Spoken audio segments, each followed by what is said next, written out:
So I want to break down the common blood sugar patterns before a period. So these are common patterns, some clues to be looking at right around that time of the month.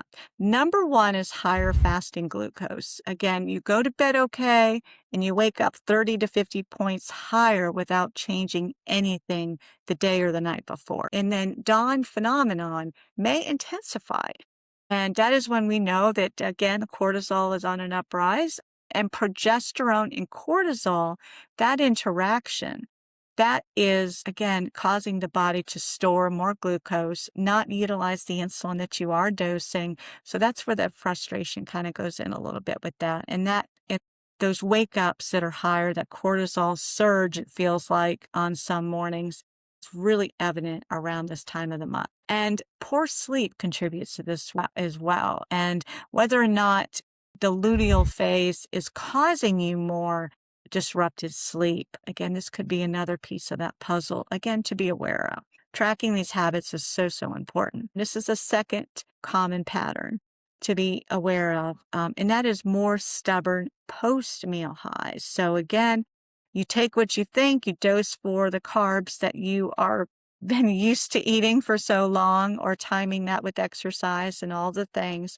and suddenly it's not enough insulin. And the corrections take longer to kick in, to do their job, to help bring that blood sugar down to where you want it. And the insulin timing may need to be adjusting, whether it's pre-bolusing 30 minutes before a meal, maybe 40 minutes before a meal. It all depends on where you start and how much you're dosing and all of that kind of factor into the equation.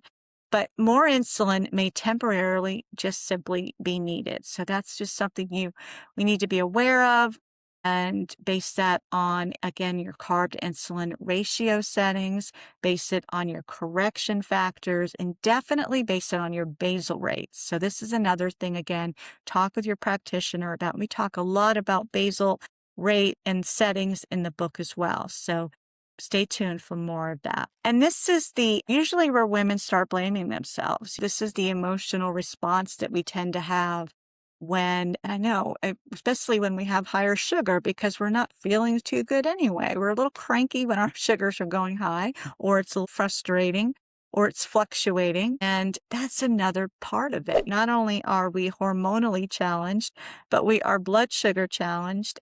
In this case, our lack of insulin response challenge. So we're challenged on 3 different levels. And then emotionally, we have to factor all this in. We have to consider it. And I think the best thing that we can do is to pause and to think about where we are, think about what is working, what we have available to us, be patient with the whole process, say a prayer, do some deep breathing, and just being mindful that it is temporary. This is not going to last. This is going to be something that you can get through, whether it's within the next hour, or maybe it's just a rough day you're having, but knowing that you can get past it and conquer this. You've done it before, and we get up the next day, and we can even kind of look back and kind of, just reflect on a challenge that we were able to. So the third common pattern to look out for is stronger cravings. Cravings are physiological. They're not a sign of, no control with food or a weakness.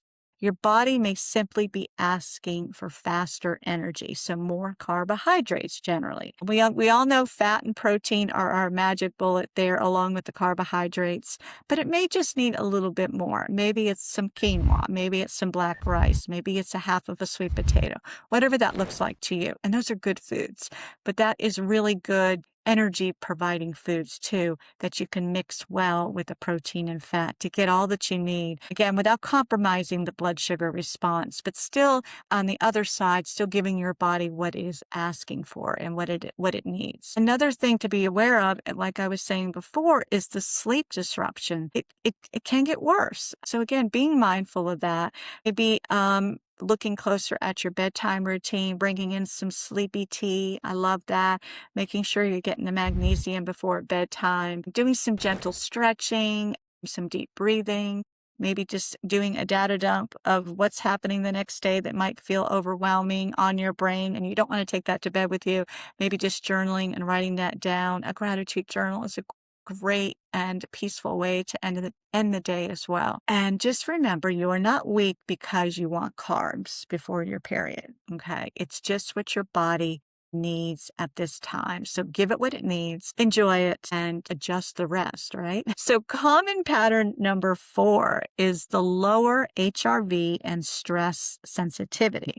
So this is interesting because, and I've talked about this in previous episodes, you can go back and check that out. And HRV is a heart rate variability. So we want to be in a parasympathetic nervous system. So we want to be in a more relaxed sense of calm, especially when we're sleeping, because obviously it's a better night's sleep and our cortisol levels stay in a range that's healthy and not spiking. And that in tune helps blood sugar. So connecting the nervous system and the glucose, really, really important. Becomes more reactive when sleep drops or we get less sleep. And then stress rises and then hormones fluctuate. All this is happening at the same time. So again, it's really important to recognize this, the emotional overwhelm and the feeling of exhaustion, feeling off, all these things that may happen. But if you know ahead of time and you can bring in some practices that are going to offset it or soften it, then you are the winner with all of this. I promise, again, information is powerful.